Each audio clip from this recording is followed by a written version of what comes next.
Hey Nathan, I've got the most fascinating story about something that happened to me last night. I love fascinating stories. Lay it on me.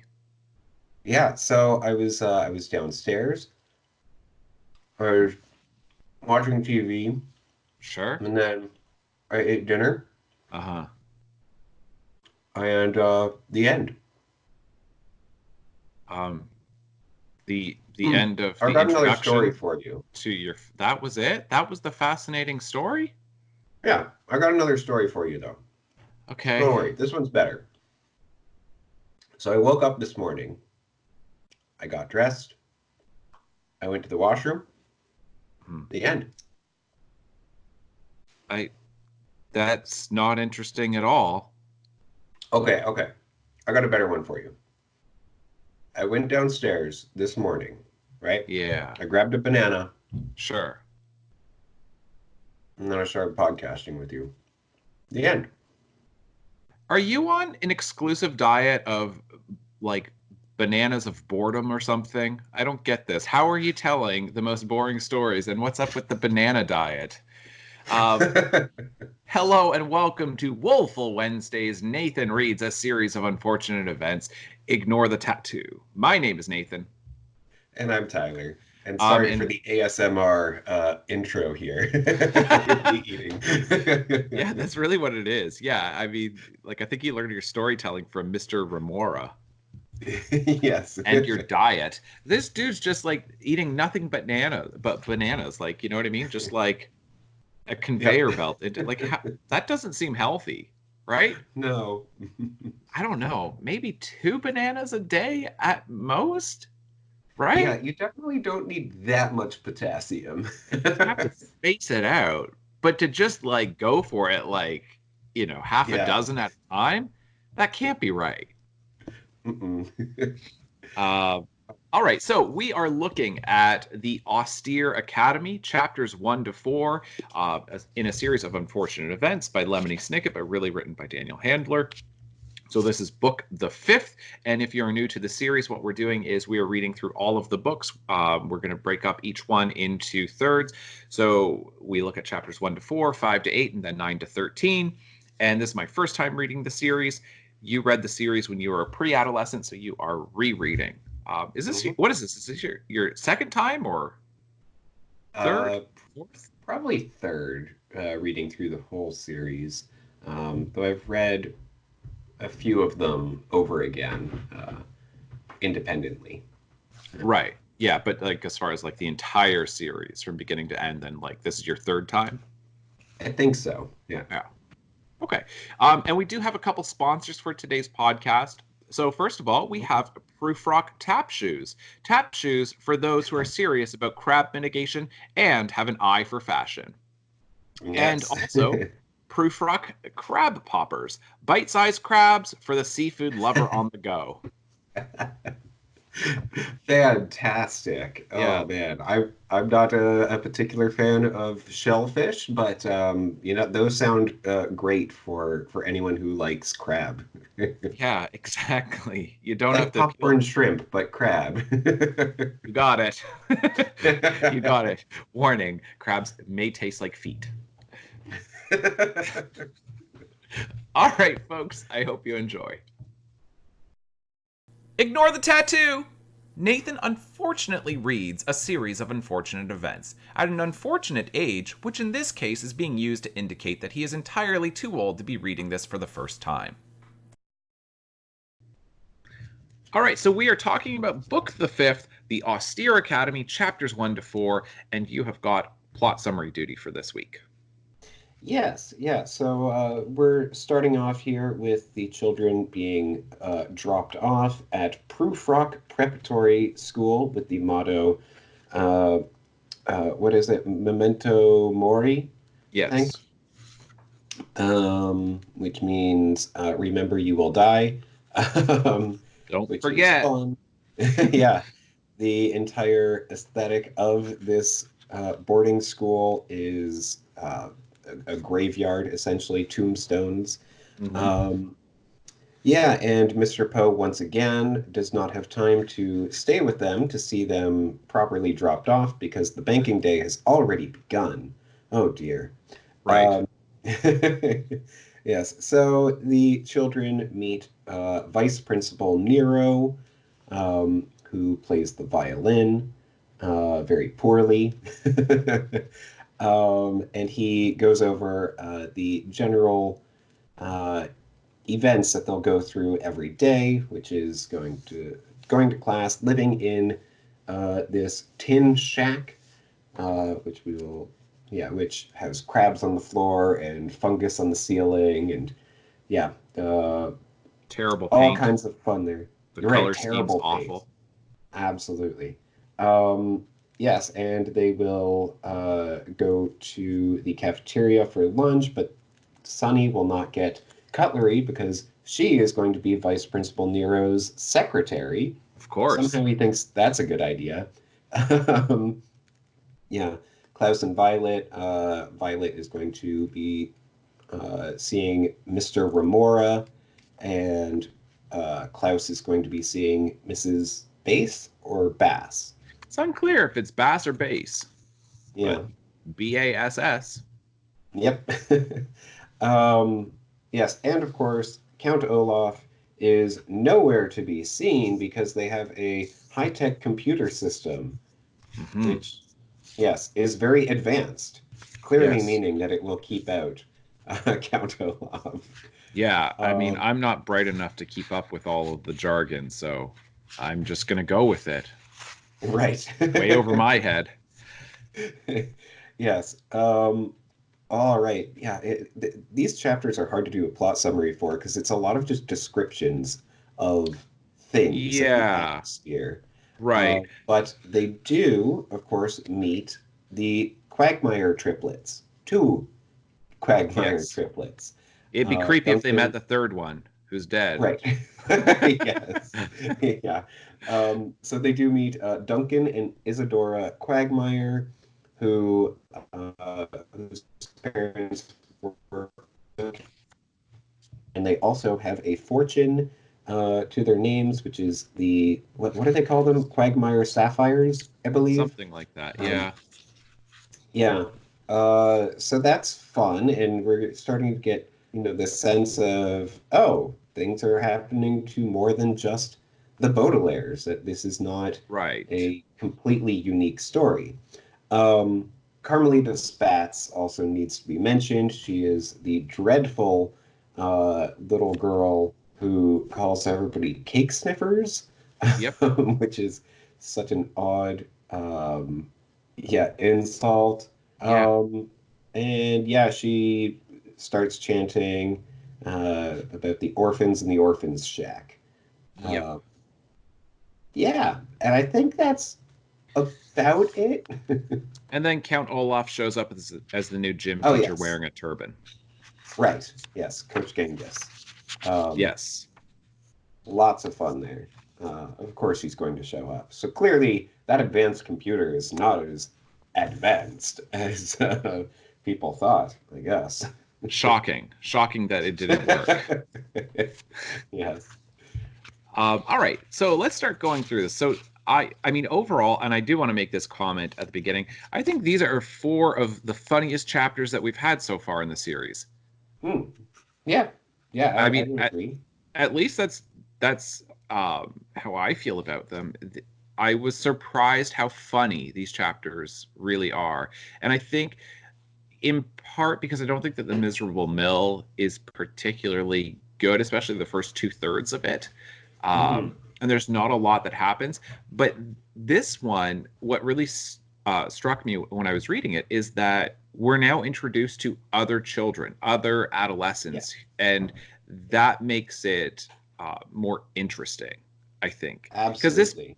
basically feels like, and I've compared it before with a lot of the writing styles very much in the tradition of Roald Dahl, and this is like Matilda, right, with Mrs. Hmm. Trenchbull and this Yeah. school that is like, how can this school possibly exist? And then you've got, a whole bunch of these kids who all know that what they're dealing with is brutal, that they can at least commiserate with each other. that Mhm. the Baudelaire children can now at least find some other kids their age who are like, yeah, this sucks. And these adults in this world that we live in are like crazy people.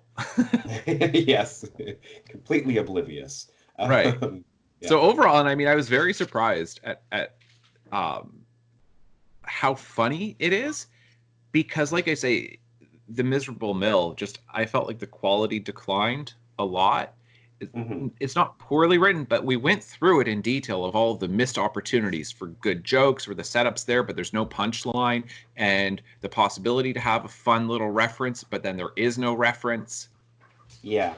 Yeah, no, I agree entirely. And yeah, this book is uh it's so different from the previous four, where they're Yeah. not with a guardian, they're No. just at the school. As you said, we get introduced to so many different adolescents, Hmm. but in addition, just other people. It's not Yeah. just we're meeting one guardian who is kind of fun, fun or quirky. Um, and then Count Olaf eventually shows up. This is okay. We've got Vice Principal Nero, we've got Mrs. Bass or Bass, Mr. Remora, and then yeah, all these other children and all these other stories that are going on.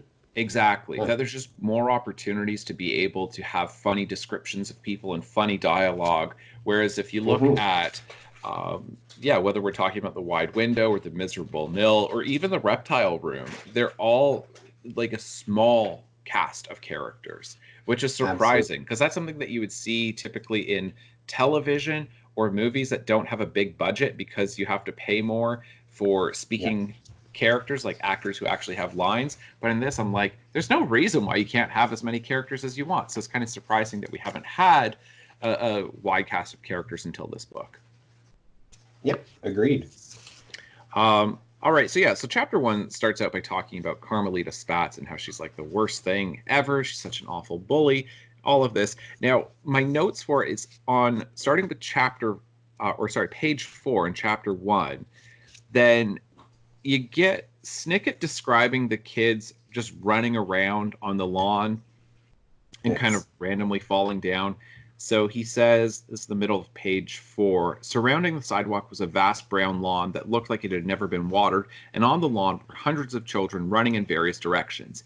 Occasionally, someone would slip and fall to the ground, only to get back up and keep running.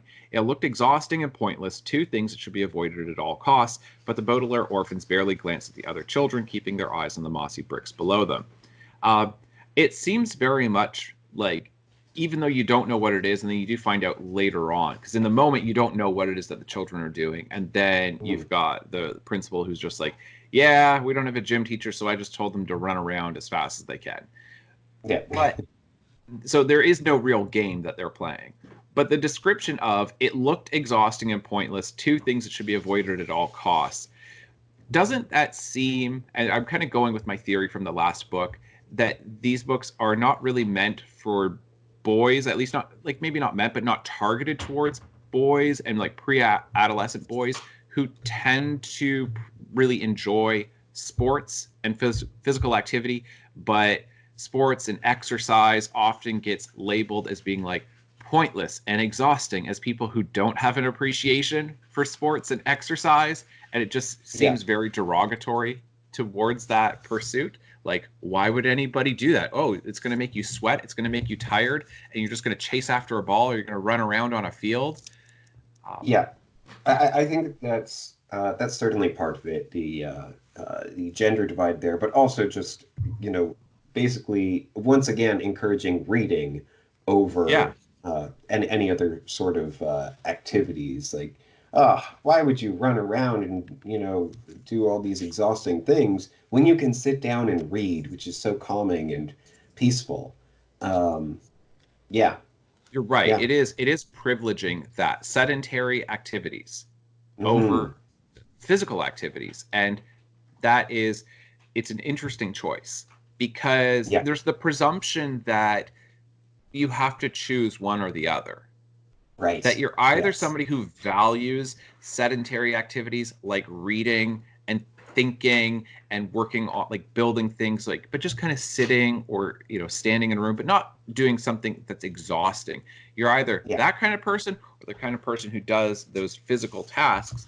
And it's just interesting that there's not much, I don't know, openness to balancing between the two. Agreed. Yeah, the idea that these things should be avoided at all costs. At all costs. Okay, that's quite extreme.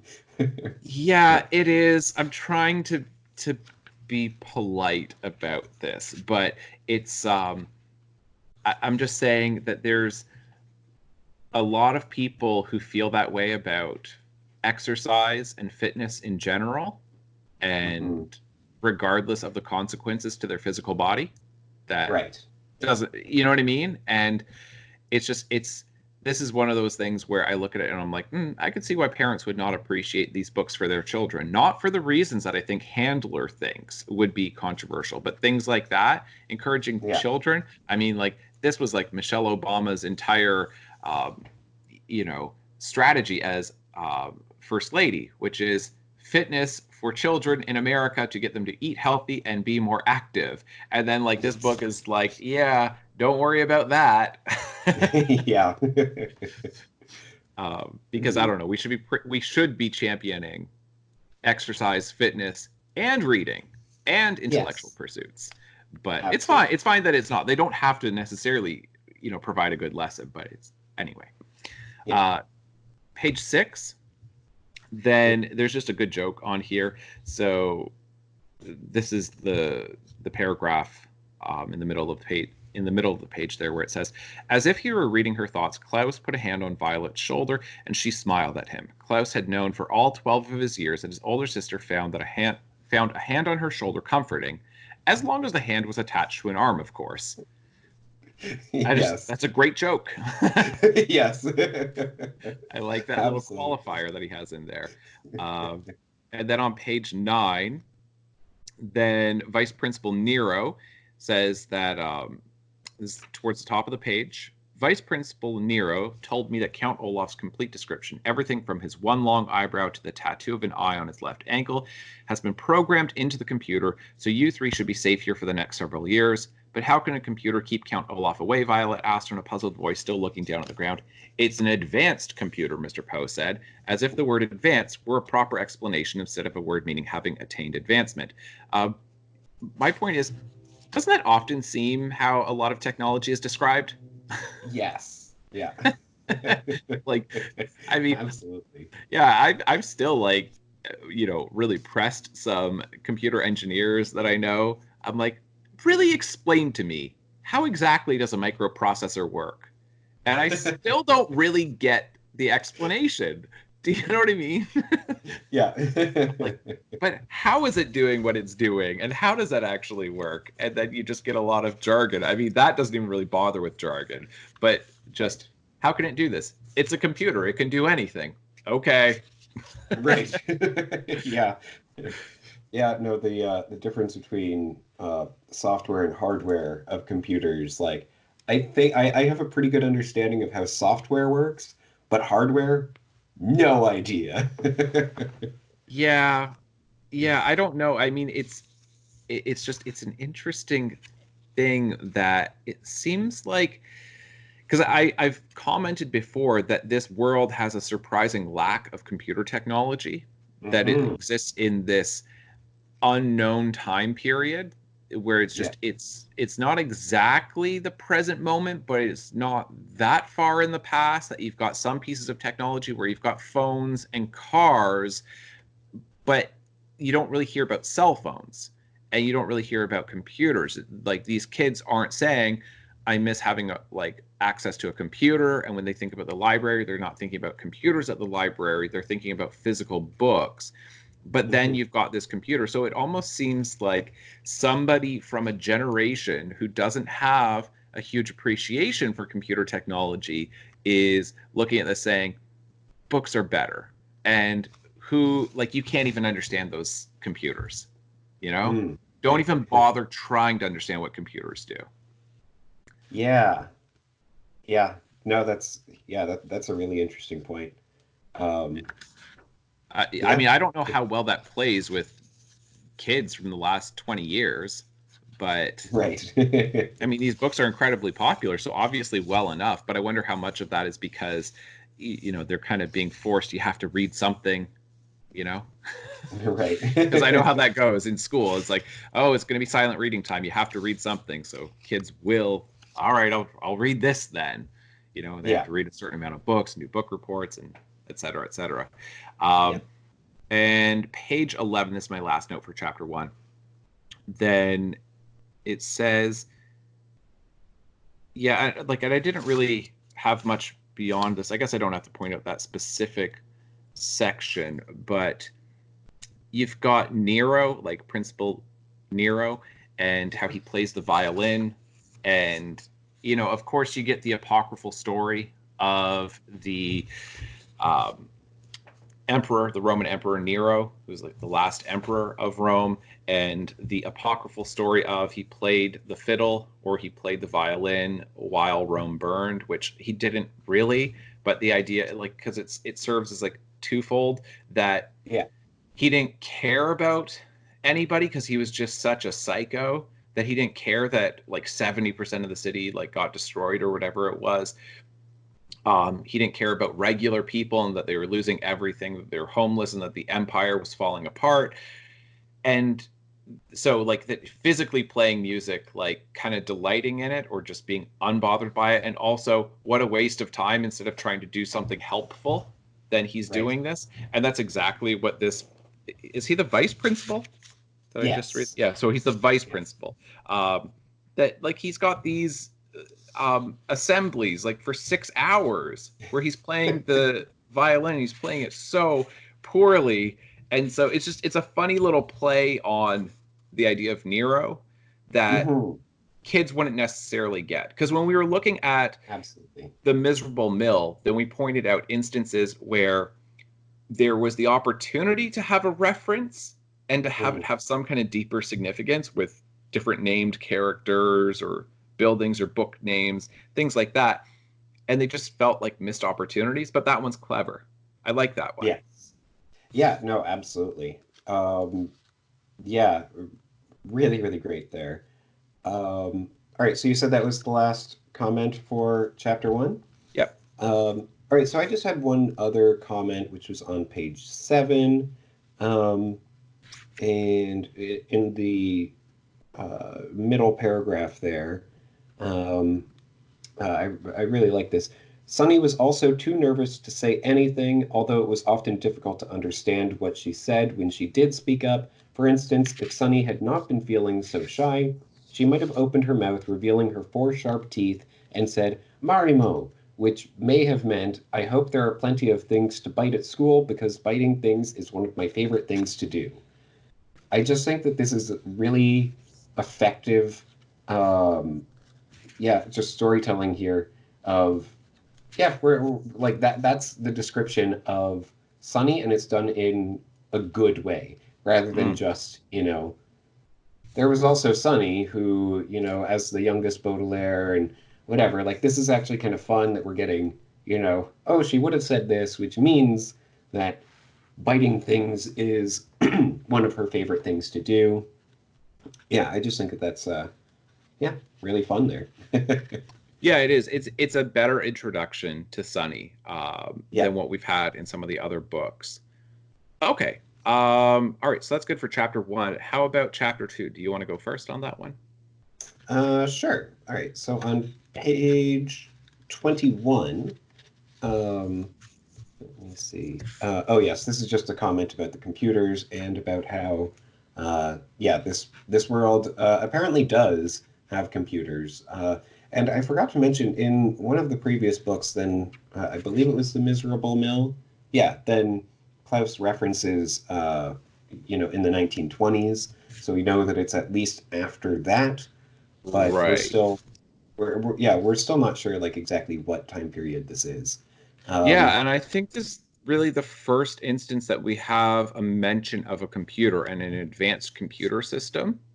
Yeah, because in the wide window, then all the ideas that Violet comes up with for inventions are all steam powered, and Yeah. and things like that. So yeah, really interesting. Yeah, because it seems to be occupying some, like, it's not exactly our world, that it's almost like an alternate reality, a steampunk kind of universe, this neo-Victorian aesthetic that you have. Yeah. Yeah. So then I did also have one other note, which is just on page 29 and 30, really 28 through 30, with the description of what he means. Right. Um, yeah, and this fun little play that, the sound of an administrator laughing, a squeaky, wheezy, rough, crackly, cruel laugh at children who have to live in a shack was much, much worse uh, than somebody who cannot play the violin insisting on doing so anyways. Um, yeah, so as I hide out here in this mountain cabin and write the words he, and you, wherever you are hiding out, read the words he, you should know that he stands for the worst sound the Baudelaires had ever heard. This whole passage, I think, is it really works. Um, and once again, then we are getting, the um, didactic, uh, usage here of, yeah, let's teach you what he or ha Yes. or whatever actually means. That the people aren't actually saying he, that they're just laughing, and this is the way the author has chosen to depict that. Right. Um, yeah, but yeah, certainly that. So as I hide out here in this mountain cabin, okay, so we're getting a little bit about him, and write the Hmm. words he, and you, wherever you are hiding out. I like that. The idea that, of course, Right. you have to be hiding out as well if you're reading this book. Yes. Um, Um, yeah, yeah. So that was my only other note. okay.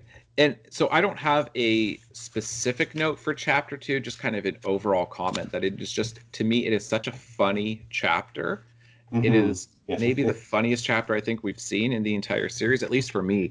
There's just, it continues to be more and more absurd with Vice Principal Nero explaining how this is going to function. Right. That, you know, the entire thing of, if you break this rule, this is going to be the consequence, and you can't use silverware. And if you're late for this, then you have to buy candy for me and just sit there and watch me eat the candy. Yes.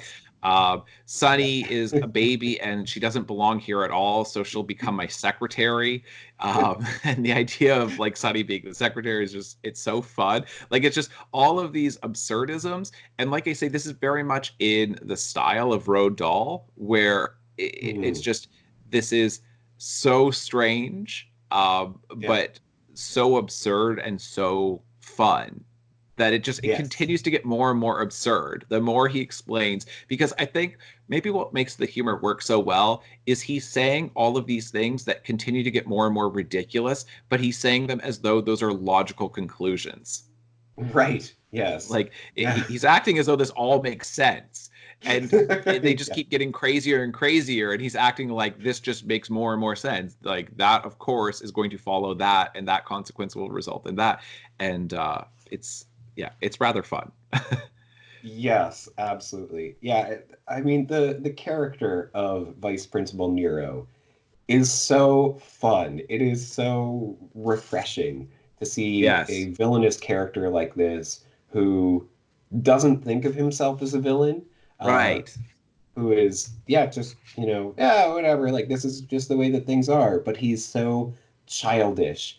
And yeah, that's another, just general comment about this is just like he's mocking them, like anything that they say, then he's he's just like, Right. okay, that's super childish of a grown Yes. adult to do.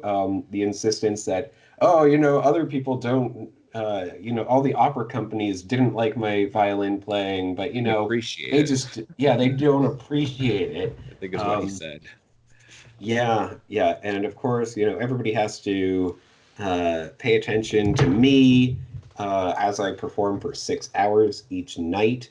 My goodness, how do you perform for 6 hours each night after dinner? Like And these children are Handler, up until like 1 a.m. Yes. And Handler is not wrong that somebody playing the violin poorly, that is one of the worst sounds you can ever hear. Right. It's unfortunate because the violin can be such a beautiful instrument, but it Mhm. absolutely, and like, so you want to encourage people to learn how to play it, but it's like, you better learn how to play it in complete isolation because it's, you know what I mean? There's other instruments when Mhm. you're just learning, like playing guitar, it's like, okay, even if somebody's not great, it's not brutal, but the Right. violin is just awful when somebody Yeah. is really learning. Yeah, we forced our sister to practice in the basement. Right. Yes. Yeah. Her room was down there, but still. Yeah, it's not anything mean. It's just that's not her fault or anybody else who's learning how to Yeah, play. It's just that's how it goes. yeah, Um, absolutely. okay, so think I think we can move on to chapter 3, right? Yeah. Oh, yes. And I did one other fantastic joke is when Vice Principal Nero says, "Ladies and gentlemen, Vice Principal Nero," and the children look around trying to see where Vice Principal Nero is Right. going to appear from, and they're like, "Oh, this guy is Vice Principal Nero." Right. Um, yeah, oh, this is what I was gonna say. I think part of the reason why the humor works so well is it is I think you can generate so much comedy from a person who believes that they are far more important than they really are, and a Right. person Yeah. who believes that they're far more mature than they really are. Oh Um, man, it's Michael Scott. that's what I was gonna say. Like that's why, because that's the Yes. description of Michael Scott. Because people will say like Ricky Gervais, who wrote like developed the original BBC version of The Office, which then was adapted into the US version. They say that about Gervais's writing in general, that he often creates characters who are just so self-important, and that is funny for us because we encounter that so often in the real world, whether it's a boss or a Yes. coworker who has like Yeah. the like as at one point where Jim describes like Dwight, he's like, this is the tiniest amount of power I've ever seen go to somebody's head, right? Right. With Dwight. Yes. And it's just like that's base, and it is Michael Scott. Michael Scott acts as though everything he does is so important and so impressive, and he thinks that he's really mature and sophisticated, and he's not at Yeah. all. And so somebody who's Mhm. that delusional can just be so funny to watch when you have the ability to laugh at them. Because if you're working with them, Absolutely. you don't have the ability to laugh at them to their face, especially if they're your Right. boss. So that's why Yes. it's so satisfying to have a character like that that you can point at and go, there we go. Now we get to laugh at you in a mocking way. Yes. All All right, right, chapter moving 3. on. Yes. I suppose you'll go first this time. Sure. I've only got one note for chapter 3. I also think that it's a really good chapter, but this is on page 45. So this is when they meet the Quagmires, Duncan and Isadora. Is that how you pronounce her Mhm. name? I believe so. Yep. So starting towards the top of page 45, then this is Duncan who's speaking. He says, "Read the Baudelaire's the poem you wrote about her," Duncan said to his sister. "You write poetry?" Klaus asked. He had read a lot about poets, but had never met one. "Just a little bit," Isadora said modestly. "I write poems down in this notebook. It's an interest of mine." "Sappho!" Sonny shrieked, which meant something like, "I'd be very pleased to hear a poem of yours." Um, do you know about Sappho? Sapphos? No, I don't. Okay. Sappho's was an ancient Greek poet who's considered to be a woman who's considered to be one of the greatest poets of antiquity. She mostly wrote it. She mostly wrote about the love between two women. So she wrote lesbian poetry, and she's from the Oh, island of Lesbos, which is where okay. we get the name lesbian from, and Sappho Right. or sapphic love, which is female love. And Mm. so Sappho, Sonny shrieked, when you have Isadora talking about being a poet. You're going, oh, the ancient Greek lesbian poet Sappho from the island of Lesbos. But he doesn't. So I'm saying that to me is where I go, it's so subtle that I love it. Because in Yes. last week, you saw how much I hated this whole we're partners business of Yeah. him putting it in there. Because it's like, are you trying to say something? Either say it or don't. You know what I mean? Hmm. And this is where only somebody like that there's nothing embedded for children to get. The Yes. only way you're going to know that is if you have some understanding of ancient history or literature, right? Where you go, Sappho, when you're talking about this young female poet, Sunny shrieked, and you can get away with it because Sunny just says random noises. Right. But in Yes. this case, it's not a random noise. I think Sunny just said, hey, like that ancient Greek lesbian poet. But then he says, Sunny Shriek, which meant something like, I'd be very pleased to hear a poem of yours. It's like, is that what Sappho means? Right. Oh my goodness. Yeah, that is fantastic. And Yeah, those are my favorite little comments from Sunny is when it has that, that actual meaning that isn't being talked about. right. And that does happen multiple times throughout the series, but that I had not picked up on that for I don't know how this you can particular top one. that one. That is like insane. I literally, like my notes, I just wrote, damn, handler. Like, because I'm like, that works so well. And I feel like most adults would not catch the reference. So Mhm. it's so embedded in there that it's such a inside joke for so few people.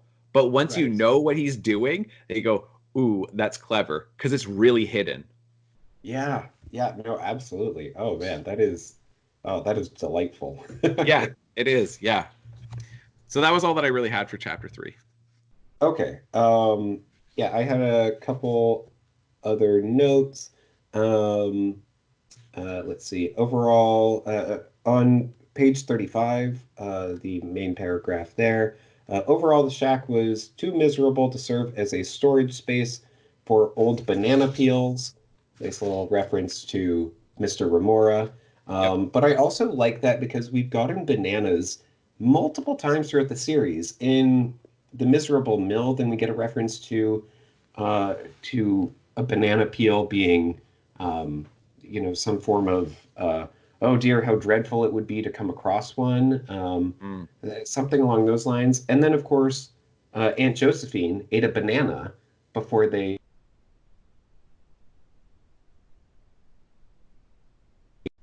That's true. Yeah. Hmm. Uh, I would be very interested to know if there's any particular reason why bananas keep coming up. I would love it. The reason is that Daniel Handler is actually allergic to bananas. Is he? I don't know, Oh, but I okay. would You're love it just if that saying. is the case. Yeah, sorry, because you kind of cut out just a little bit, so I didn't hear like everything that you had said there. But yeah, yeah, it'd be really interesting to know why he's got that in there, the significance. I'm thinking about it. I'm like, is there any connection between these instances where we see bananas? And Right. I don't know, and I don't know why. Like what they would possibly represent. They're like, Yeah. what is the function of them? Because they don't seem to be ominous necessarily. They Hmm. don't seem to be there like for comedic purposes. Uh, Yeah. like I don't know. I don't know. If anybody's got ideas, like what's up with the bananas in these books? Why? Yeah. What are they doing Yeah. there? Because I'm sure that you're right. There's something to that. Because you are right when like especially Aunt Josephine in the cave, she is eating a banana, which is such a strange inclusion in the story. Yes. Yeah. It could have been anything, but banana. Yeah, exactly. And then this teacher, and you are right in the miserable mill, then you get that reference as well. Hmm. I'll think on that. Yeah. Yeah. So also on page 35, we get the description of temper tantrums, and Lemony Snicket said that he probably would have lain on the bales of hay and thrown a temper tantrum, but the Baudelaires had learned long ago that temper tantrums, however fun they may be to throw, rarely solve whatever problem is causing them.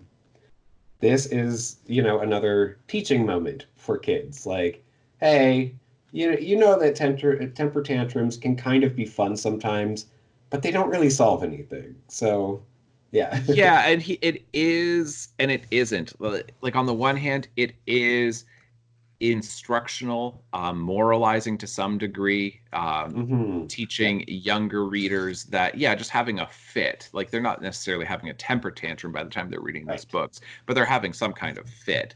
And that that can be fun. But then he doesn't go all in. He doesn't say that doesn't solve any problems, because rarely solves whatever problem is causing them. And so it's one of Yeah, those that's things where fair. it's like, oh, sometimes that does solve the problem. Sometimes that is the solution, which of course, like any parent is going to say, don't say that. Mm-hmm. And so he's still having fun with it. So even when he's moralizing, it's not heavy handed. Yes. Yeah, agreed. All right, so on page 41, I love and this kind of goes back to our discussion that we had at the beginning, the whole description of cafeterias. Cafeterias can be confusing places because there are different rules for each one, and sometimes it is difficult to know where one should eat. Normally, the Baudelaires would simply eat with one of their friends, but their friends were far, far away from Prufrock Preparatory School, and Violet, Klaus, and Sunny gazed around the cafeteria full of strangers and thought they might never put down their ugly trays. Um, it is an all too familiar story for kids to not know where to sit in the cafeteria, the idea of cliques and all of that. I think that it's really, uh, yeah, again, like this is actually getting into the larger world of like, oh, there are other kids here. And how do these kids who have suffered on their own for so long interact Mhm. with other kids? Um, and yeah, so I really, really love that. And of course, cafeterias are not necessarily as prominent for children who are reading these, but they're about to be.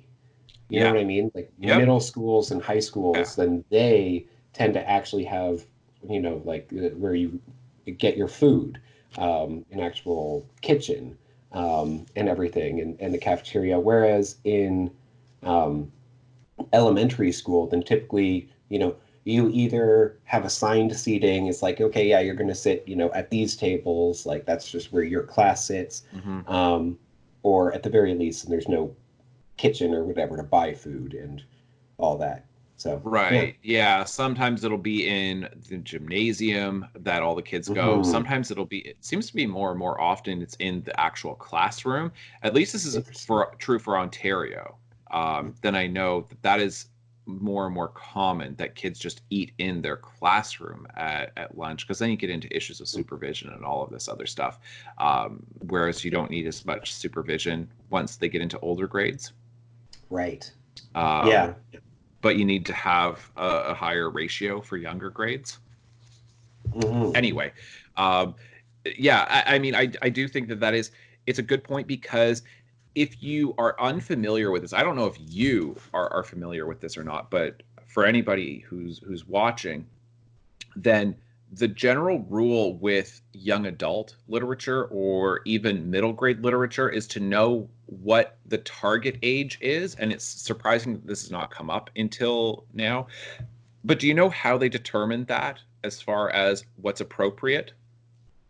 No, I have no Okay, idea. so what you do is, the general rule is you say, you look at the protagonist in the book, and then you Mhm. subtract 2 years, and then you say that's the Okay. ideal reader.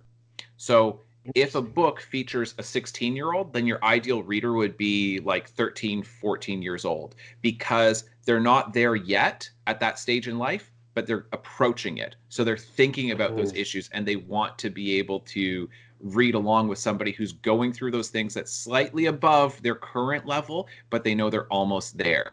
So if it's, let's say, like your protagonist is in seventh grade, right? They just entered grade seven. Then that would be like grades 5 and 6 as they get into middle school. Then kids in grades 5 and 6 would want to read about that to get a sense of Yeah. what's coming up. And so you look at these books, and it's Violet is 14, And I don't know if the ages changed throughout the series, but at least at the beginning, she's 14 and Klaus is 12. So that tells me it's 10 to 12 would be the ideal reader for this series. Yes. And so that's where you're saying, like, most kids reading this are not there yet with the cafeteria issue, but they're almost there. That is exactly how the rule functions in publishing, as far as how they determine who should we target with these books. Right. Okay. Yeah, that is fascinating to get that. Yeah. Yeah. So it really fits. But yeah, I Right. do. I appreciate that part with the cafeteria. I do think that's a good section that we have in this. And the Yeah. other thing too that you brought up in that section is, like, they say that, it's been a while since they have been with their friends.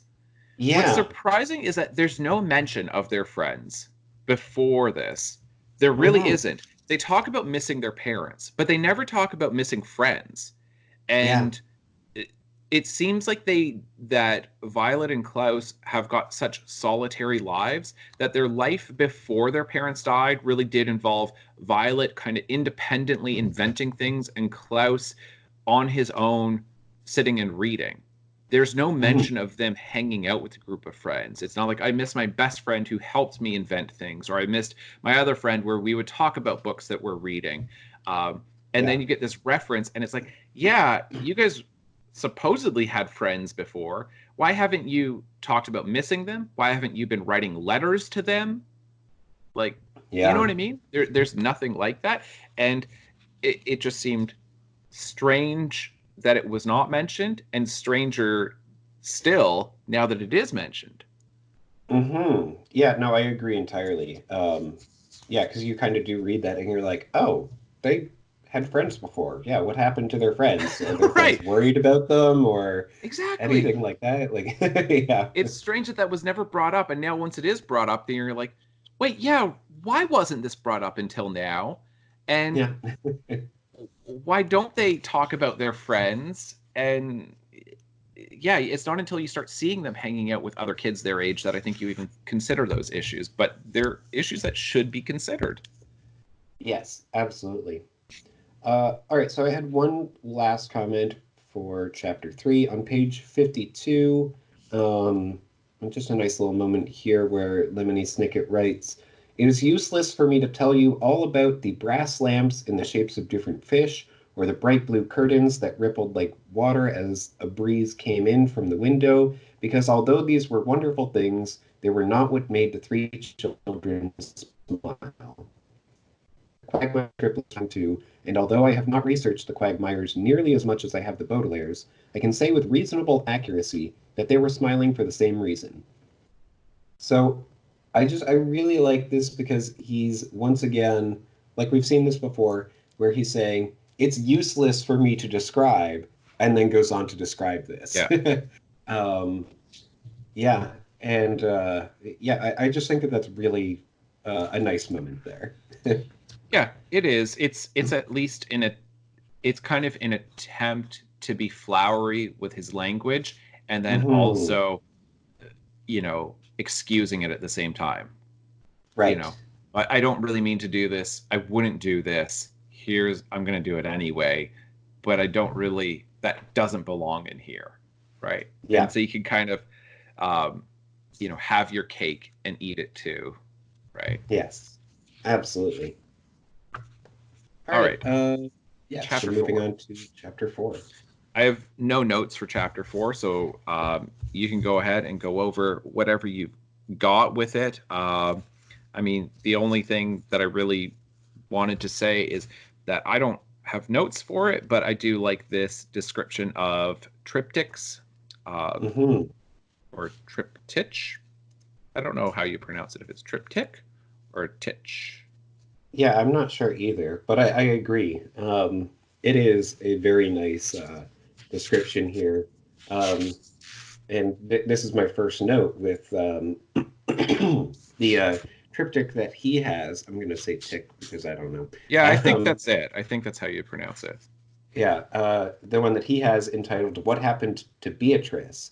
Um, And yeah, just it's very interesting because his friend Professor Reed made a triptych, and he painted fire on one panel, a typewriter on another, and the face of a beautiful, intelligent woman on the third. Okay, so Beatrice presumably died in a fire. Um, and is the typewriter just to reference that Lemony Snicket adored her, or like I know. it's an odd inclusion there, and that's one of those things that I look at and I go, oh, okay. I don't know why, like if it were Count Olaf, for example, then why wouldn't you put something that's more iconic to him, like the picture of an eye? Um, yeah, so I just think that that's really, really fascinating to look at. I agree that the three images that you get are interesting, but I think what's even more interesting is the order. Hmm. Do you know what I mean? Because it goes, Right. um, yeah, he says, he made a triptych for me and he painted fire on one panel, a typewriter on another, and the face of a beautiful, intelligent woman on the third. So it's obvious that the picture of Beatrice is on the third, but Hmm. that you would think is sort of sequencing. Like if you're thinking in Right. editing terms, that doesn't really Yeah. make sense. That the fire would come last to say tragedy, right? And I would say it Right. would probably go beautiful woman, typewriter. So this, I fell in love with her. I wanted to write about her beauty, and then she died Mm. in a fire. But Right. instead, to have fire, typewriter, beautiful woman, doesn't that sequence seem strange? Yeah. Yeah. No, absolutely. Yeah, because it does seem to be like, what happened to Beatrice, Right. as in this is the story of what happened to her, not just, uh, memories of Beatrice or something. Um, yeah, it does seem to be in a uh, not necessarily chronological, but in a story order. And yeah, doesn't make much sense that way. Yeah, I mean, I've looked at different, like, I haven't done a lot, but I've done a little bit from university looking at various panel paintings where they do tell a story and you have a Mhm. series of them. And so that's what I was trying to do is to think about the sequencing of it. And with this, unless it's supposed to be a little bit more symbolic, where like all fire can represent destruction, but it can also represent passion. He's got all this passion, which leads him to write, and it's because of this beautiful woman, Beatrice. Right. But But then it's what happened to yeah, Beatrice. I know. Yeah, because exactly, because Yeah. it is what happened to Beatrice. So it still doesn't make sense. I don't know. Yeah. The It only other just, thought that I have is that occasionally triptychs will have the most important image in the center and then mm-hmm, two complementary images on either side. mm-hmm. Uh, and so then the most important image would be the typewriter with having fire on one side and Beatrice on the other. Uh, Yeah, but even still, then it seems odd for something yeah, that's titled "What Happened to Beatrice." agreed. Yeah, so that's something that if anybody wants to comment on, specifically people who've got more of an art history background than we have, because I've got like none, Right. that Yeah. would be helpful. Yeah. All right, and then I had one other comment, which is on page 65. Oh, yes, and this is just about the Quagmire sapphires, which were unharmed in the fire. It seems very suspicious to me that, there happens to have been a fire which destroyed a second wealthy family's house, Hmm. leaving their fortune unharmed, and so the children are going to inherit it. Uh, Very suspicious to me. I don't know what the investigations are like. Mm. Whether these are assumed to be arson or if they are just incidental. Um, Right. but Yes. So I mean, I do. yes, I think that's obvious that we should be thinking that, Hmm. right? That Yeah. it's in the text that you should think, oh, is this just a coincidence, or is there something more to this? That you've got another group of kids where, yeah, the family house, and they're a wealthy family, that there's a fire and destroys it, parents die, and then in this case, one of the siblings dies, and now they're orphans, and they're at this, academy as well, this boarding school. There is that. And yeah, what about the investigations? But the other thing, though, is that because these novels are atavistic, where they are in this much older style of storytelling, and they are in many ways neo-Victorian. Hmm. Um, Fires used to be not only much more common, but huge problems, especially for cities. Um, Really, what changed, and it was like, and they were still a problem in the Victorian era. And there's been multiple great fires throughout Europe, destroying huge parts of cities. Right, the Great Fire of Yeah. London was what, 1600, 16. I forget exactly what. I, I want to guess, but I feel like I'd be so off. But in any Right. case, I think it was like 1606, I want to say, but I could be off with that. In any case, there's been multiple like really bad fires throughout European nations, and really, like, if you think about it, it's not surprising, because what changed was electricity. Mm. Beforehand, Right. to heat your home or to have any lights in your home whatsoever, and even street lights, then it was all with an open flame. Right. Yeah. Like all of them, whether you're talking about candles or like an oil lantern, that it's all flammable stuff. And Hmm. of course you can have electrical fires, but that is much less common than a candle fell over and then caught fire while people were sleeping or were in a different room and not paying attention, and then because everybody else has got these things in their homes. So fires really did take out a lot of people, especially Right. in cities, including wealthy families, where you did end up with a lot of orphans. Um, Hmm. so I think on the one hand, it seems more suspicious for us as modern readers of, like, Gotcha. how many Yeah. people have you ever met where it's like, yeah, my house burned down. Like, I know families where their house burned down, but that's because I lived out in the country for a good period of time, where a lot of people would heat with wood stoves in Eastern Mm. Ontario. So they've Right. got like actual, like, an open flame in their house, like in the wood stove itself, but your chimney Yeah. can catch on fire, which can then get into your walls. And I've had students, unfortunately, where the family house burns down, and then, they've got nothing. And so everybody donates as much as they can to help them, and, waiting for insurance and everything else. But, like, they lose all their clothes and everything else.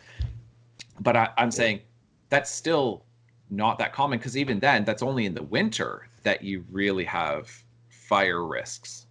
But Right. Yeah. yeah, Yeah. Um, yeah, and it wasn't at the exact same time as far as we can tell, because the Quagmires have been here for 3 semesters. right. Um, It's a good point. um, but yeah, no, it is. You're right that, yeah, it is probably just like the position that we're in. But yeah, it is I think it's worth. I think it's both. I think it is Yes. suspicious Yeah. for the readers, that we should say something's up with that because it seems suspicious, while at the same time, nodding to this, um, neo-Victorian element, saying, Hmm. but it also was much more common to have fires destroy families and take out family members and family estates and things like this. Yeah. Yeah. Yeah. No, absolutely. All right. Well, that was all that I had for chapters 1 to 4, which was a lot. Like, this is, yeah, these chapters are so good. Yeah, They they're really funny. We get so many new characters. We get so much description about the the locations and everything, yes. and that is, yeah, very very nice. It's a good change of pace. I Yeah. agree, and I think what I like so much about it is that it it shows that even though, like, that it doesn't always have to be some scheme by Count Olaf that makes their lives miserable, but Yes. the fact that he has schemed against them has put them in a position in which their ordinary life now is going to be miserable. That even if he's not Yes. actively involved, he has still hurt them to the point that, they're in this boarding school and it's a crummy place to live, and he's not always actively trying to orchestrate every single bad event, but some of them are incidental. Yes. Do you Yeah. know what I mean? That I like the fact that it's not just Olaf or his direct minions who seem to be making this so awful for them. That, I mean, Agreed. as far as I can tell, it's not one of his minions that is dressed up as Carmelita Spatz, who's a bully, Right. right? That, Yeah. and I don't know about Vice Principal Nero. Maybe he is, maybe he isn't. But at least having another bully going, yeah, there's other. By Olaf doing this, he's going to put them into a position where other people are going to be jerks to them as well. Yes, yeah, absolutely. Yeah, and even we got a little bit of that in the Miserable Mill as well, with Yeah, Sir just being like, "Hey, you're going to work in the lumber mill," and obviously those are not ideal circumstances. right. Um, and that's why I sort of did um, previously say that, like, well, books 1 to 3 are kind of similar, and then Mm-hmm. 4 to 6 start to break up that formula a little bit more. Mm-hmm. Um, and yeah, and 5 is definitely really breaking up that formula, which is yeah, very refreshing, very good to see. Yeah, just you hit the nail on the head with yeah, it's they are in miserable circumstances, regardless of Count Olaf trying to steal their fortune. Right, exactly. Yeah, and I don't know how him being the gym teacher is going to help him acquire their fortune, but that's just a little quibble that I have with like every book. I'm just like, I still don't know what his plans are or what he is Yes. thinking here, but okay.